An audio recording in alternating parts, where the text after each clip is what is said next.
Hey guys, got a battle for you with my 3rd gen team today. You know, it's kind of odd, whenever I use my 3rd gen team nowadays, I end up with a rotation battle. I'm starting to wonder if there's a pattern there.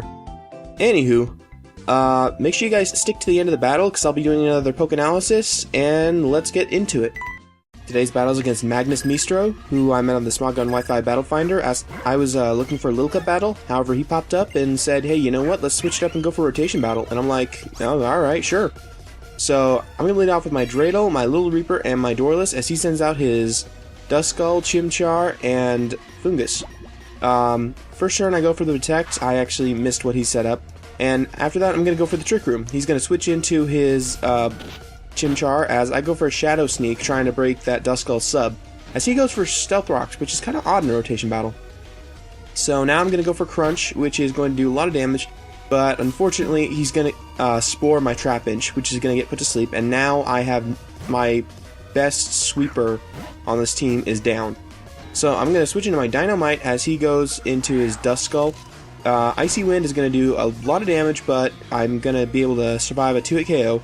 I go for a Crunch to break his sub, and it does. It breaks his sub, which is good, as he goes for Will-O-Wisp, which is going to burn my Dynamite, which is really going to suck. Especially since it's pretty much going to nullify that Sheer Force boost I got. So next turn, I go into my Little Reaper to go for a Shadow Sneak, and it doesn't even do a quarter. And that's just so disappointing. So I go for a Trick Room just to set up my dimensions again, as I go for another Shadow Sneak just to try and break that sub. And he's going to go into his Chimchar and overheat my Ralts, which is really just, I am not on my game today. So I'm going to send out my Mollusca, and I'm going to go for a Surf. However, he switches into his Fungus, and it's faster, or it's slower than my Mollusca, and I'm just like, oh, come on. But thankfully, I survive on like 1 or 2 HP, and I'm able to go for an Ice Beam to KO. Here I'm expecting it to fake out me, and he actually predicts that. I go for Earthquake to try and attack it, and he goes for Icy Wind, predicting my switch into my Dreidel. And this is just this is going horribly for me. I switch into my Dynamite because it really can't do anything at this point, and go for Crunch. It KOs his weakened Chimchar, and my dimensions, the dimensions return to normal. Here he's going to go for a Waterfall to KO. Even though it's not very effective, it's still enough to take me out. I'm going to go into my Walter, my Shuppet, and I'm thinking this is actually a good chance to set up the dimensions again. And I actually decided to go for Sucker Punch, predicting the switch into Duskull, as he goes for Icy Wind. And here I'm thinking, now that he knows I have Sucker Punch, he's either going to rotate out or something else, I'm not sure. Anyway, he switches into his Krogunk as I switch into my Mollusca, and down goes Mollusca. I don't know what I'm going to do now, because now I'm left with Doorless, Dreidel, and Walter is just a Trick Room setupper. Anyway, I switch into Walter, who's going to get KO'd with the Dark Pulse, and go into my Doorless. And here it's kind of a fake out thing, so I switch into my Dreidel, making him think he can set up, and I go for another Trick Room. So now he's going to switch into his Krogunk, and I'm going to go for an Earthquake, I'm thankful that he switched into Krogunk, so down it goes. And he's going to send out his Gibble. And now I'm just going to switch to my Doorless and try and burn up some sleep turns, considering that's the only way I'm going to be able to win this. So thankfully I wake up the second turn, but unfortunately it's going to crunch his Gibble, and he's going to take me out with a Outrage.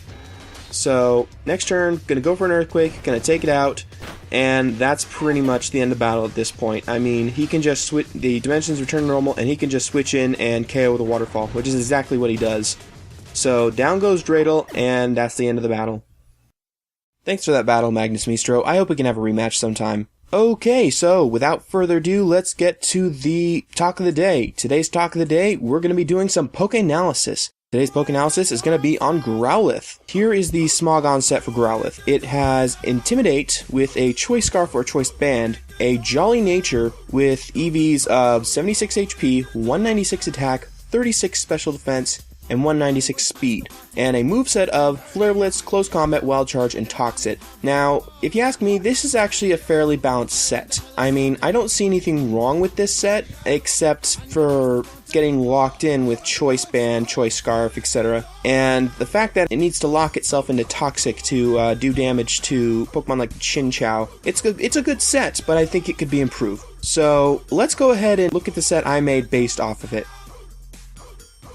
This Growlithe set has Intimidate or Flash Fire, your choice, with a Life Orb, Adamant Nature, 156 HP, 196 attack, 36 special defense, and 116 speed EVs, with a moveset of Flame Charge or Agility, Wild Charge, Flare Blitz, or Close Combat, or Outrage. So here, I think this set works just a little bit better because you don't get locked into a move like you would with a choice set. So with Life Orb and an Adamant Nature, you should get about the same amount of power as you would from a choice set. This is actually a boosting set. This Growlithe has Flame Charge and Agility to raise its speed, so it doesn't get completely outsped. Wild Charge for coverage, mainly for water Pokemon, and Flare Blitz for stab. Now, for the last slot, I think you could go with the original Close Combat, or you can play around with Outrage, the new toy from the Black and White 2 move tutors. So really, I think either would be fine. But Close Combat's going to give you some, maybe a little better coverage, and Outrage, you may get confused afterwards, but you won't get any defense drops. So you won't be as vulnerable to priority. So that's all I have to say about that set. Now, for those not so aggressive battlers out there, I went ahead and made you guys a defensive set. So looking at this defensive set, Growlithe, it has Intimidate with Eviolite, and it has two options for EVs. You can have a Bold Nature with 156 HP, 156 defense, and 196 special defense, or you can have a Calm Nature with 156 HP, 236 defense, and 116 special defense. The moveset here is Snarl, Fire Blast, Morning Sun, and Will-O-Wisp or Roar. Now, here's what this set does, besides being very bulky. It's kind of forces your opponent to switch. You see, when it comes in, it uses Intimidate and lowers your opponent's attack. However, I put Snarl on this set in case your opponent is a special attacker, so that way you can actually go for a Snarl, it will lower their special attacks and you'll be good. Fire Blast here is the main stab considering how much power it has, and Morning Sun is for recovery. In your final move slot, you have Will-O-Wisp and Roar. Roar is for phasing, say your opponent is a setup sweeper, and Will-O-Wisp, still, maybe if your opponent's a setup sweeper, you can burn them and completely ruin them. So that's it for today's Poke Analysis. I hope you guys all enjoyed that, maybe got some good ideas out of it. Comment, rate, subscribe, and challenge.